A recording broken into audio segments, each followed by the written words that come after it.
Hello, everybody. How are you? Late night? Well, not late night. 9 o'clock. 9 o'clock in Los Angeles on a Thursday. We're going to take the time right now to do another video on Denver. And this one is the 5 worst financial consultants in Denver. When it comes to your money, you really need some good advice. And these 5 services and individuals are not going to give it to you. Steer clear. So, for example, Soggy Financial Consulting. The idea behind Soggy is that, and that's Sogggy, that if they can give you reports, PDFs, information that is soaking wet, that the numbers will be blurred and therefore you won't be able to hold them to any kind of standard. And the reason they do that is that they have inflated their claims to such a degree that they're taking evasive action to avoid possible litigation. And the question arises, well, who did they have any positive results for anyone ever?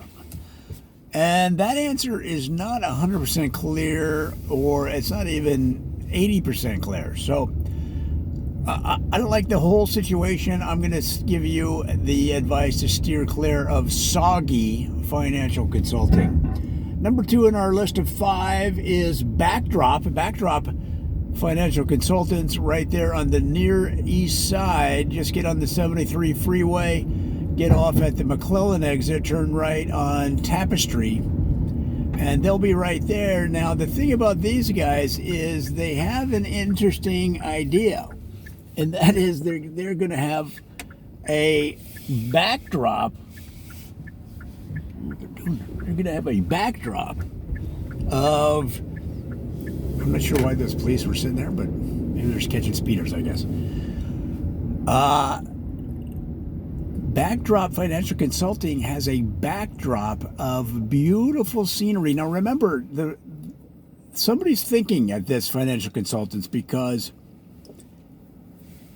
in Denver, as we've mentioned in other videos, the outdoors is paramount, if not number 1 consideration in all of your marketing, because it affects and appeals to so many people in the area.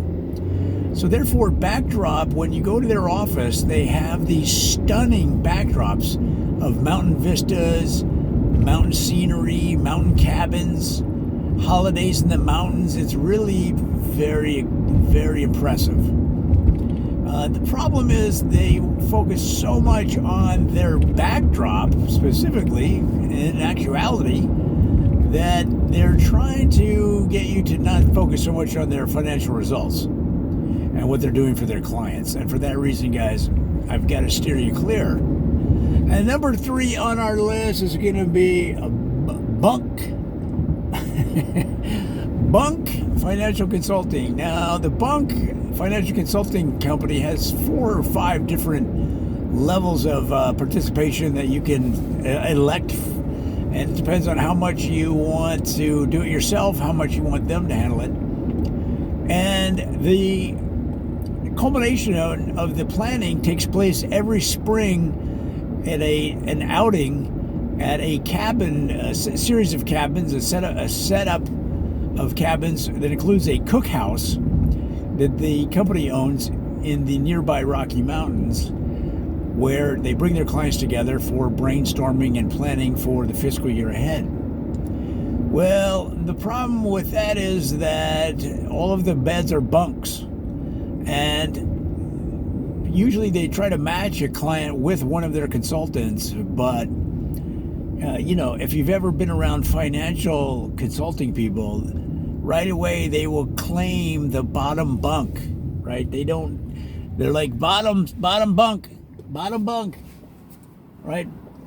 You're not, so you as the client who's paying all the bills for this, you end up in the top bunk, which you can roll out of and fall on the floor and maybe break your neck.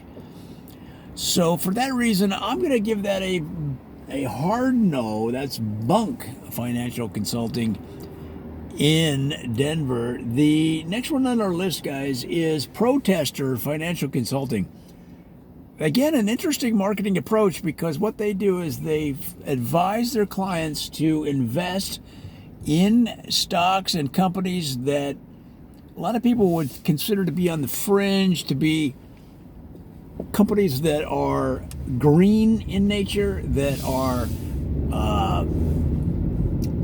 companies that are woke, that focus on diversity, that focus on fair wages, good health care, right? So basically good companies. And they have a little bit of a hippie, anti-culture, anti-capitalistic culture.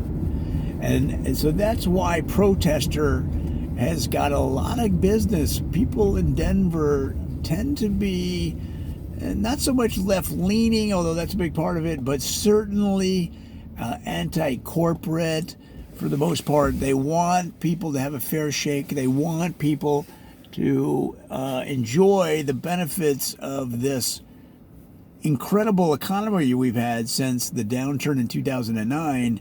They want everyone to participate, not just the ultra wealthy. So that all sounds good. The only problem with that is that when you look behind the curtain, the owners of Protester Financial Consulting are actually, if you look at their stock portfolio, they all own almost 100% Disney. Now, one guy owns 95% Disney and 5% Amazon. And so it's hard to believe that their corporate goodwill runs deep, because when you look at their personal investments, they're the standard, Fortune 500 cornerstones that everybody knows about: Apple, Microsoft, Disney, right?